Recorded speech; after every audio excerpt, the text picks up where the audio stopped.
Bonjour à tous et à toutes, aujourd'hui on se retrouve pour ma vidéo KitKat. Donc je vais vous expliquer les bases d'un serveur en Node.js avec une base de données Mongo. Donc tout d'abord ce qu'il faut faire c'est installer les packages. Donc comme précisé dans mon repo GitHub, dans le README, vous allez avoir une liste de packages à installer, hop, qu'on peut lister. Voilà. Et ici vous avez une liste de comment installer Mongo, le Node.js et toutes les dépendances, donc Mongoose, Express, BodyParser, Morgan, que je vais vous montrer juste après. Donc, tout d'abord, la première chose à faire, ça va être de créer notre fichier serveur.js.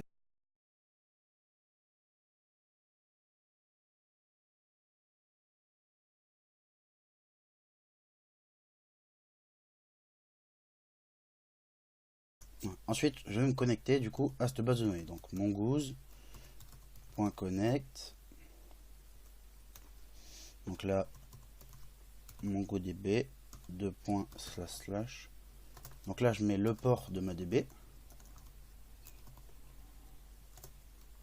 Plus un slash, le name qu'elle va avoir. Et enfin, les paramètres. Donc, use new URL parser, deux points, et on le met à true. Ensuite, donc on fait un point Z pour effectuer une action une fois que ceci est fait. Hop, donc là en console log,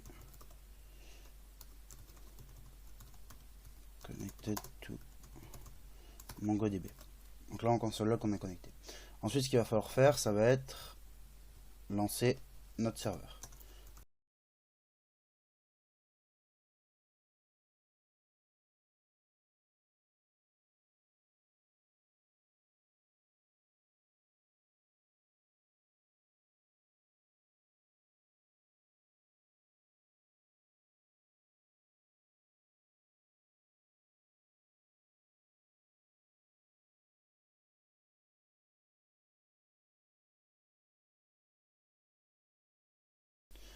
Ensuite, donc ce qu'on va faire maintenant, c'est coder donc nos routes. Donc nos routes, d'abord, il va falloir les appeler.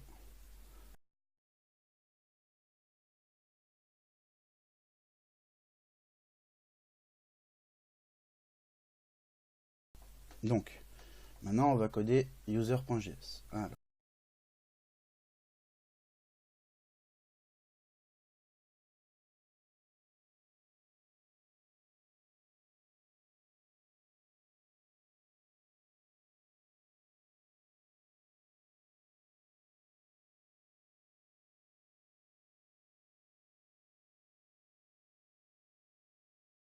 donc là, j'ai terminé mon fichier user.js. Donc, juste ce qu'il faut faire, ça va être déclarer mon modèle de user. Donc, hop, on va ici et on va déclarer notre modèle de user. Donc, je vais prendre un format assez classique pour le user. Donc,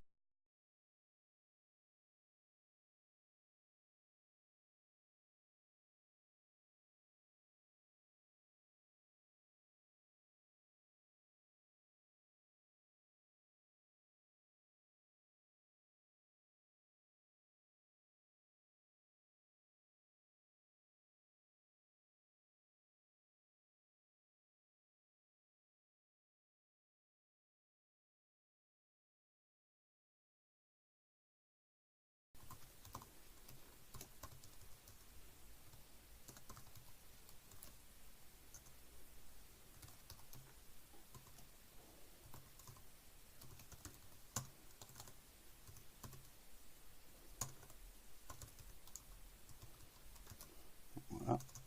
Ensuite, donc là, on va déclarer un user et il va être basé, donc il va s'inspirer du modèle user et il va être basé sur ce qu'on envoie dans rec.body. Donc, une fois qu'on a fait ça, là on a créé un user.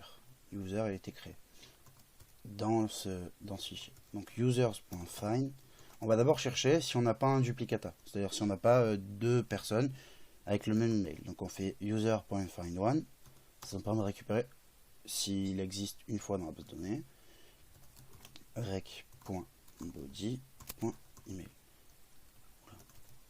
Donc là on spécifie ce qu'on cherche. Donc on cherche quelqu'un avec un email qui est égal à rec.body.email, c'est-à-dire la personne qui veut se connecter à l'heure actuelle. Ensuite, ce qu'on fait, c'est qu'on va appeler une fonction donc, de callback.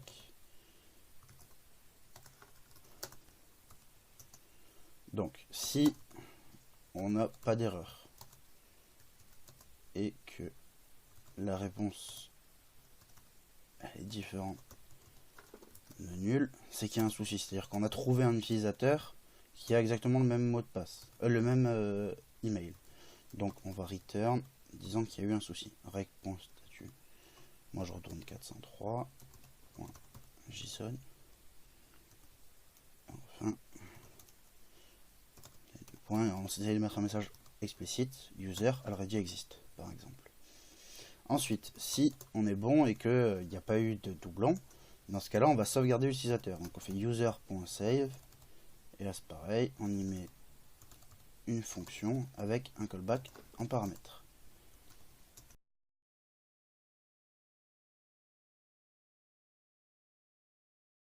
Ensuite, ce qu'on va faire, c'est qu'on va coder la fonction sign. Parce qu'une fois qu'on a créé un compte, c'est bien, mais se connecter, c'est mieux. Donc, on va là, rec, res.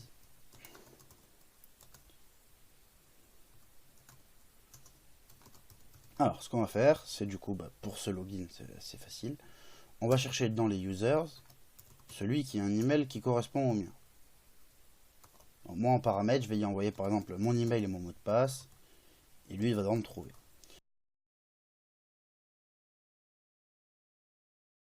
Voilà, je peux mettre en paramètre ce que je veux récupérer.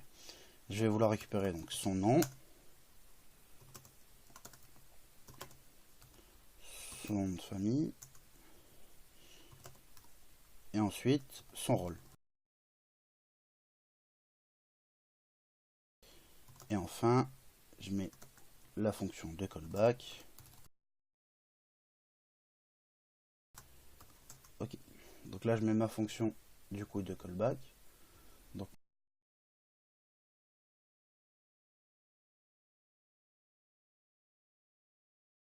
Donc je lance mon serveur. Et ensuite, je vais sur Postman. Donc l'avantage avec Postman, c'est que on a juste à filer localhost, l'adresse à laquelle on tape, la requête qu'on fait, et on peut remplir le body. Donc le body, moi, c'est un form encoded, comme j'ai dit dans server.js. Du coup, je vais y envoyer des données. Donc voilà. Et là, normalement, voilà. Donc là, j'ai eu mon retour disant que ça avait bien été créé. Ça, c'est mon mot de passe encrypté. Là, c'est mon ID. Voilà. Et maintenant, je peux donc me signer dans la logique. Quand je vais là, body, j'écris mon email, mon password. Hop. Et si je clique ici sur send, voilà. Et là, il va me dire que voilà, je suis bien connecté.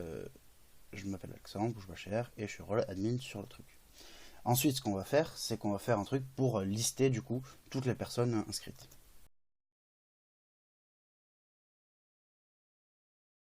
Donc, cette fonction-là, son principe, ça va être de lister tous les utilisateurs qui sont disponibles. Donc, on va faire users.find, on peut mettre find, ça va te chercher. Là, on met qu'on cherche tous les utilisateurs. On n'est pas précis. Et ce qu'on veut retourner, ça va être du coup l'ID, le first name et par exemple le last name. Voilà. Hop. Là on met la fonction de callback, r rep.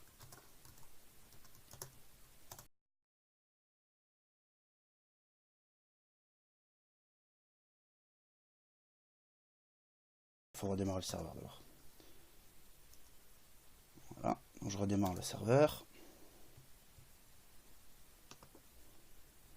Et donc là on voit bien que je suis connecté, que en utilisateur, il n'y a que moi pour le moment. Ok. Donc ensuite ce qu'on va faire, on va aller sur Atom. Donc on va faire la requête qui permet de modifier quelqu'un. Donc par exemple, je sais pas, je me suis trompé, je change mon prénom ou je veux changer mon nom. Voilà. Donc il faut que je puisse le faire. Donc les seules choses qu'on veut qu'il puisse modifier, ça va être soit son nom, soit son prénom. Donc pour ça, on va supprimer au cas où s'il enverrait un nouvel email ou un nouveau rôle ou un nouvel ID. Il ne faut pas qu'il puisse changer ces données-là. Rec.body. Donc on utilise delete qui nous permet de delete du coup ces éléments-là du body. enfin on delete rec.body.id. Ok. Ensuite, le user, du coup il va falloir l'update. Donc on fait un users.update1. On va le find. Donc ici on écrit id 2.rec.body. Donc là on met id. Voilà. En fait si on fait comme ça, il sera obligé d'envoyer quelque chose qui s'appelle id et non pas tirer du bas id. Comme ça il ne pourra pas modifier son id. Donc voilà, on le cherche et une fois qu'il est cherché, on va set avec la nouvelle valeur. Donc on fait comme ça, $set, 2 points, et donc là on lui dit à quoi on va le set, on va setter tout ça à rec.body. C'est-à-dire s'il trouve deux valeurs différentes, il va le changer.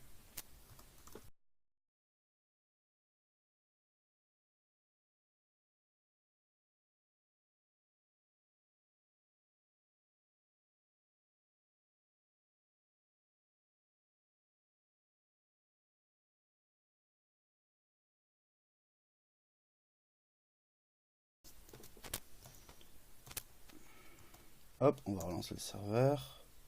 Ah merde. Oui, ok, j'ai mis un espace ici. Ok. Voilà. On va sur Postman. Et maintenant, je vais décider que je préfère Alex. Donc voilà, je scène. Et là, on voit que mon user a bien été édité. Voilà. Hop. Donc en fait, cette fonction, elle va prendre en paramètre un ID. Donc, ce qu'il va falloir faire, c'est ça. On va aller dans Atom. Voilà. Donc, pour delete les users, on va dans le user service, on va coder cette fonction. Donc, let delete user égale rec res. Voilà, comme d'hab. Hop. Alors, là, on va filer en paramètre du coup le user qu'on veut supprimer. Donc, delete, on fait delete one. Donc là, on va aller le chercher. Donc, on dit que tirer du bas id égale rec.body.id. Et sinon, r rep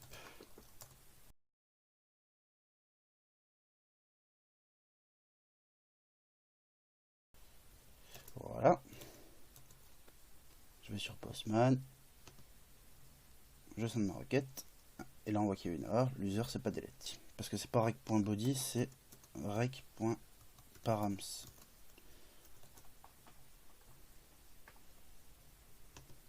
Et donc là, il faut relancer le serveur.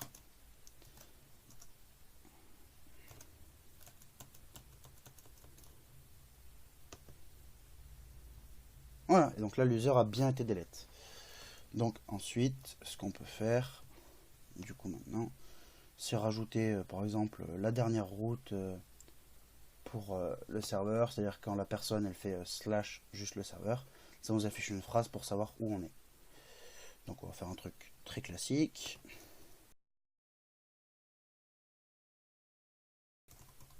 Karim valide mon KitKat STP. Voilà. Eh ben merci de m'avoir écouté.